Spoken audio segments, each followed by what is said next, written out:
I can still remember that Friday night like it was carved into my memory. Vanessa, my fiancée at the time, had spent the entire week hyping up this dinner with her closest friends. She called them her ride-or-die girls, the kind of people who thought loyalty meant posting group selfies every weekend and gossiping about whoever wasn't present. I didn't really want to go. I'm not antisocial, but I've always believed that good company makes a meal, not the restaurant's price tag. Still, she insisted that this dinner would help them see how amazing I was. I should have known right there something was off when she said see, not no. We arrived at a downtown spot that looked like it charged extra just for breathing their air. Gold-rimmed glasses, dim lighting that made every photo look expensive, and a menu full of dishes I couldn't pronounce. Vanessa's friends were already there. Tanya, the loud one who always had a drink in her hand, Mia, the sarcastic one who used snark as oxygen, and Brooke, the influencer type who seemed allergic to sincerity. They greeted Vanessa with high-pitched squeals and hugs that looked more like social performances than affection. When she introduced me, I smiled politely, extended my hand, and got a half-hearted wave in return. The night started fine. Small talk, surface-level jokes, but I could feel a weird energy circling the table. Tanya leaned toward Mia, whispering something that made them both laugh while glancing at my clothes. I was in a clean button-down and jeans. Nothing fancy, but decent. Brooke looked at my watch, smirked, and said, "Classic, minimalist." It sounded like a compliment, but the way she said it made it feel like an insult wrapped in polite words. Vanessa didn't notice, or maybe she pretended not to. She kept talking about how long we'd been together, how I'd finally agreed to settle down, like I was some wild animal she'd tamed. They all looked at me with fake curiosity, asking questions that sounded more like traps. So, what do you do? How much do you make? Are you planning to buy a bigger house? Every question felt rehearsed. I answered politely, but I could tell they were more interested in judging my answers than hearing them. The waiter brought out wine for them and water for me, because I don't drink. They laughed at that too. Mia said, "A man who doesn't drink? What's next? Yoga retreats?" I chuckled politely, but I could feel my patience thinning. The food came, steak for me, some overpriced seafood tower for them, and for a while things quieted down. But as soon as they got a little buzzed, the conversation shifted. They started talking about relationships, how a real man treats his woman, how their boyfriends never let them pay for anything. Tanya said loudly, "My man doesn't even let me carry my wallet." Brooke nodded and said, "Because a man should always take care of the woman he loves." They all looked at me, waiting for a reaction. Vanessa smiled nervously and said, "Oh, don't worry, he's generous too." I smiled back, but my stomach twisted. The way she said it wasn't pride. It was defense. Like she was trying to convince them I met some checklist of manhood they'd invented. I wanted to leave right then, but I stayed for her. She meant well, I thought, or maybe I just didn't want to cause a scene. The rest of dinner was a blur of laughter that didn't feel real, and comments that sliced quietly beneath the surface. I kept telling myself to get through the night, but I had no idea that this dinner was about to turn into the moment that defined the end of our relationship. The waiter kept coming back with new plates and louder laughter. The more they drank, the more reckless they got, and I could feel the tension climbing higher with every minute. I was quietly watching as they ordered more appetizers, more cocktails, and the kind of desserts that cost more than a tank of gas. I wasn't angry yet, just amused by how proudly careless they were with other people's money. I had paid for plenty of dinners before, so I knew generosity wasn't my issue. Entitlement was. Vanessa leaned closer and whispered, "Don't worry, babe. It's just one night. They'll love you more if you cover the bill." I stared at her, half shocked, half speechless. "Why would I do that?" I asked quietly. She blinked like I had said something foreign. "Because it's the gentleman thing to do," she replied, as if the logic was flawless. That was the first real crack in my patience. Tanya overheard and decided to jump in, laughing loud enough for the entire restaurant to notice. "Come on, man," she said with that mocking smile. "Be a gentleman. Show your woman some love. Be a man and give her your credit card." Her friends erupted into giggles like schoolgirls who just pulled a prank. I looked at Vanessa, waiting for her to tell them to stop, to say something, anything. But she didn't. She just smiled weakly and said nothing. That silence was louder than their laughter. It told me everything I needed to know. I didn't raise my voice or argue. I simply leaned back, folded my arms, and smiled politely. The kind of smile that scares people because they don't know what you're thinking. Brooke tossed her hair and said, "Wow, you're quiet. Are we making you nervous?" I replied softly, "Not at all. I'm just realizing what kind of company I'm in." That shut them up for a second, but the drinks had given them too much courage. Mia clinked her glass and said, "You know, my boyfriend would never let me reach for the bill. He says that's his job because he's the man of the house." I almost laughed out loud at how proud she sounded. I asked, "And what happens when he can't afford it?" She smirked and said, "Then he better work harder."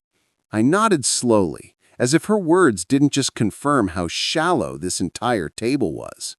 Vanessa's face was tight. She could feel my frustration, but was too afraid to side with me.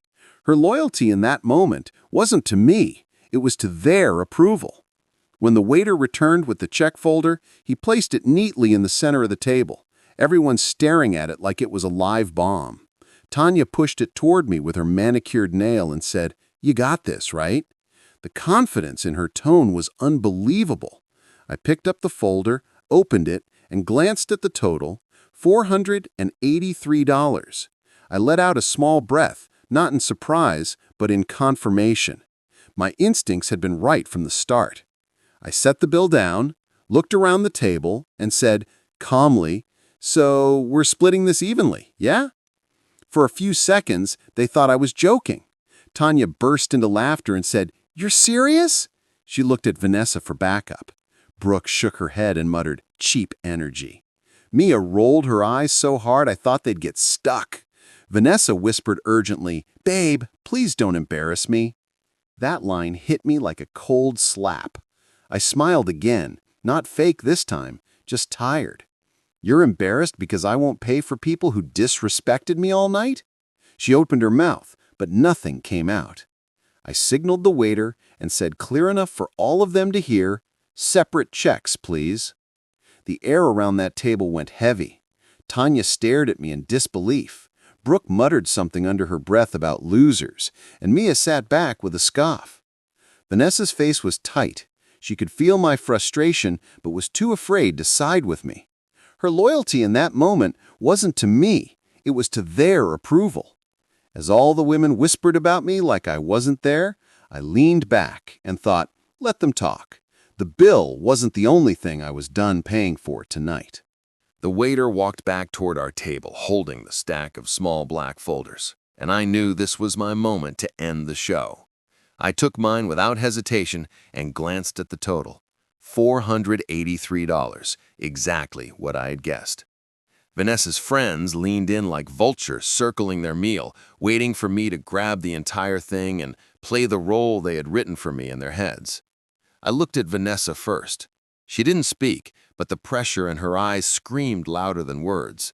She wanted me to pay, to keep up the image, to prove something to these women who didn't matter in my life or in our future. I smiled at her softly, then looked at the waiter. "We'll do separate checks, please." You could have heard a pin drop in that restaurant. Tanya froze mid-laugh. Brooke blinked twice like she couldn't process English, and Mia muttered, "You've got to be kidding." Vanessa's mouth fell open, her cheeks turning red with humiliation. "Babe," she whispered, "don't do this." But I'd already made up my mind. The waiter nodded politely and walked away. While the table exploded into awkward silence, I could see them shifting in their seats, whispering curses under their breath like they were being wronged by the universe. Tanya was the first to crack. "Wow, you're really going to make your fiancé's friends pay?" she said, shaking her head in disbelief. "That's embarrassing." I leaned forward, resting my elbows on the table, and said quietly, "You're right, it is embarrassing. That grown adults think respect means using someone else's wallet." Her smirk faded. Brooke tried to change the subject, saying something about how it wasn't that big of a deal and that I should just relax and swipe the card to keep everyone happy. But I wasn't there to keep everyone happy anymore. I was there to draw a line. Vanessa sighed and whispered again, "Please don't make a scene." I looked her straight in the eyes and said, "I'm not making a scene. I'm setting a boundary." The waiter returned with the separate checks, placing them neatly in front of each person. I paid mine immediately, added a generous tip, and sat back quietly. Tanya stared at her receipt like it was written in ancient code. "This is ridiculous," she muttered. Brooke complained to the waiter that she hadn't ordered half of what was on her plate, and Mia started Venmoing Vanessa for help. I could have laughed, but I didn't. I just watched, calm, steady, done with the whole act. When I stood up to leave, Vanessa grabbed my arm. "You're just walking out?" Her voice was small now, almost fragile. "You're leaving me here with them?" I looked down at her hand and said, "You wanted to impress them, remember? Now's your chance." Her grip loosened instantly. I left the table, walked through the golden doorway of that overpriced restaurant, and stepped into the cool night air. For a few seconds, I just stood there, breathing in the quiet that felt like freedom. Behind me, I could hear Tanya's voice rising, complaining about who ordered what and who owed how much. I didn't turn around. That sound was the perfect ending, the sound of entitlement collapsing under its own weight. When I reached my car, my phone buzzed with notifications, missed calls, texts from Vanessa, and even one from an unknown number that said, "You're unbelievable." I smiled, put the phone in my pocket, and drove off. The city lights blurred through the windshield as I realized something simple yet powerful. Respect isn't proven by how much you pay for others. It's shown by what you refuse to pay for anymore. And that night, I had finally stopped paying for everyone's version of what a man should be. I drove home that night with the sound of their laughter still echoing faintly in my head. It wasn't anger anymore, it was clarity. By the time I reached my apartment, my phone had already buzzed 7 times. Vanessa was calling over and over again. I didn't answer. I wanted her to sit with that silence, to feel the weight of the night she'd chosen over me. When I finally picked up on the 8th call, her voice came through sharp and trembling. "How could you embarrass me like that?" she said, her tone bouncing between fury and panic. "Do you know how humiliated I was?" I kept my voice calm. "You were humiliated because I didn't let your friends use me?" There was a pause, then she snapped, "You could have just paid? It's not about the money. It's about being a man." That sentence hit harder than she realized. Being a man? I had spent my entire relationship proving that already. Working extra hours to surprise her with trips, covering her bills when she fell short, buying her family gifts on holidays and never complaining once. Now suddenly one dinner defined my worth? I told her softly, "If that's what being a man means to you, then maybe we have very different definitions." She went quiet, then muttered something about her friends judging her, how they'd all laughed after I left, how I'd made her look stupid. I said, "They laughed at me before I even walked in. They only stopped when I stopped paying attention." She didn't like that answer. The call ended coldly, and I didn't hear from her for 2 days. On the 3rd evening, she showed up at my door, still wearing the same pride she'd worn at dinner, only this time it had cracks. She stood there holding a small bag of my things she'd taken to her place before. "I just wanted to talk," she said quietly. I let her in, but the air felt different. She apologized in the way people do when they're sorry for the consequences, not the action. She said, "I told them they were rude. I told them you're actually a good guy." That word, actually, stung. She spoke like it was a revelation instead of something she already knew. I asked, "You told them that because you mean it? Or because they stopped respecting you after I left?" She didn't answer.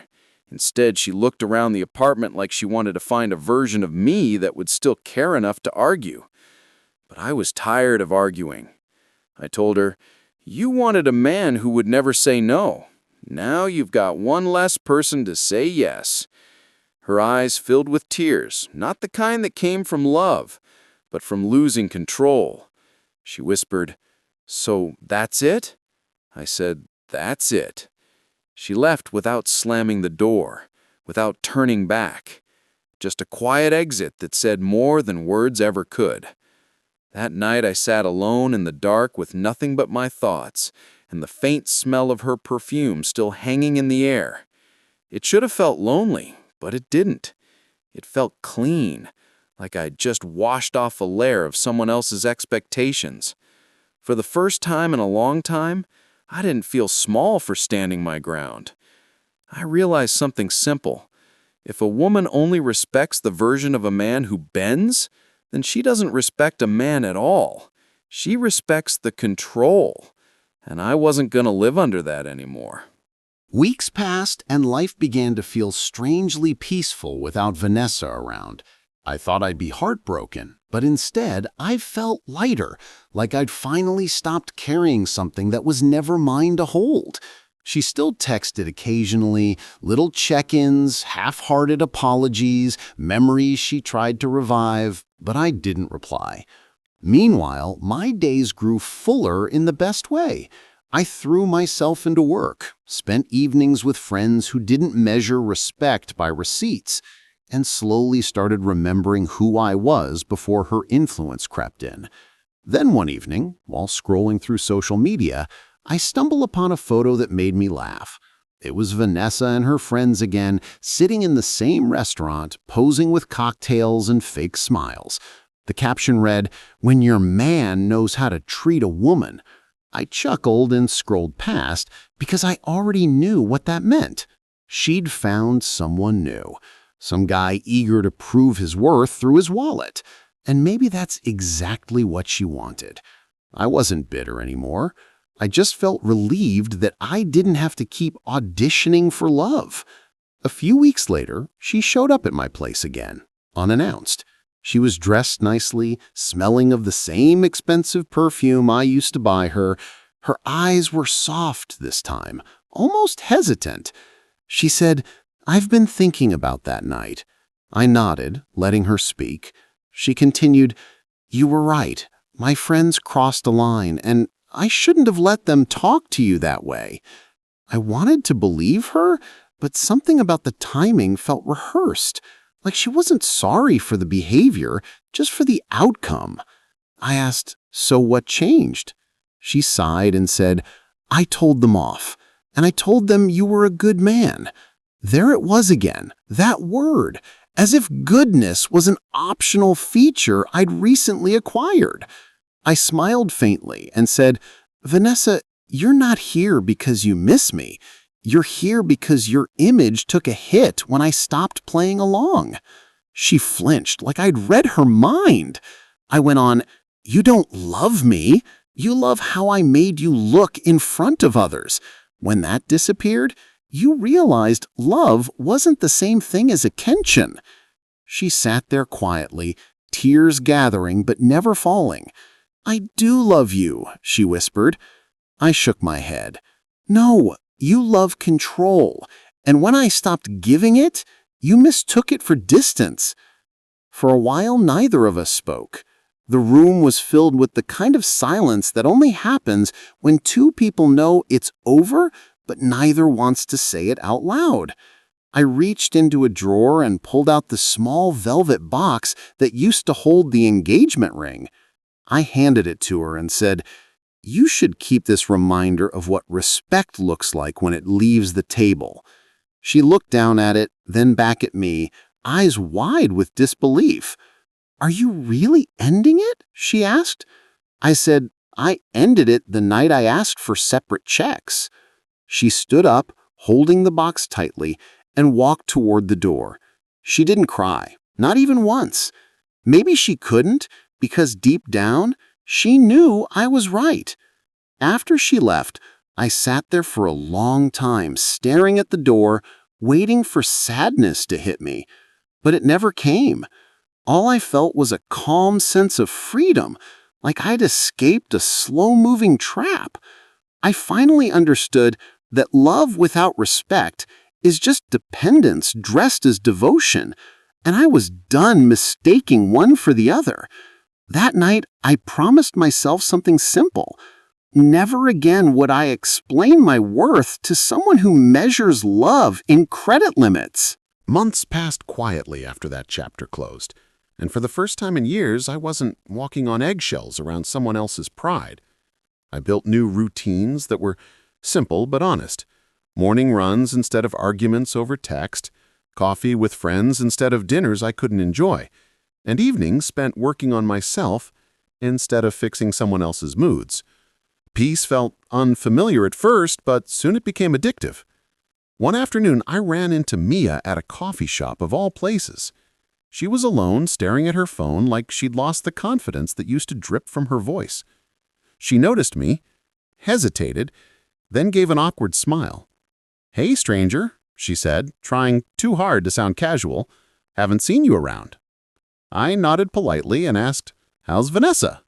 Her expression tightened for a split second before she said, "Oh, you didn't hear? She's dating someone new. Real rich guy. Takes her to fancy places. You know, the kind who knows how to treat a woman." I laughed softly and said, "Good for her. I hope he brings his card to dinner." Her expression tightened. Then she looked away, pretending to check her messages. That small moment told me everything. Nothing in their world had changed. They were still chasing status disguised as love, and I was grateful to be miles away from it. Later that night, my phone buzzed with a long message from an unknown number. I opened it and froze for a second when I realized it was Vanessa. She wrote paragraphs about how she'd been thinking of me, how she missed my calm, and how the new guy was controlling and cold. She said she finally understood what respect felt like, and how she never appreciated it when she had it. I read every word carefully, then set my phone down without replying. There was nothing left to say. Some lessons teach themselves. I went out to my balcony, watching the city lights flicker like a million quiet stories being lived at once, and I realized how far I'd come. That night, months ago, wasn't just a breakup dinner. It was a mirror.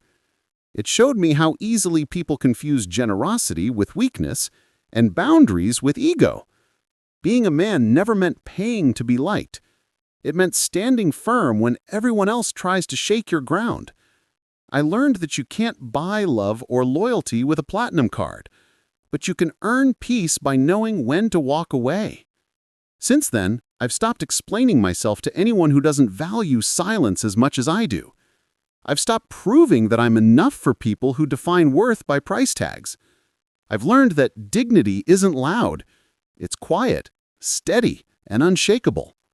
So when I think back to that night, the laughter, the stares, the humiliation, it doesn't hurt anymore.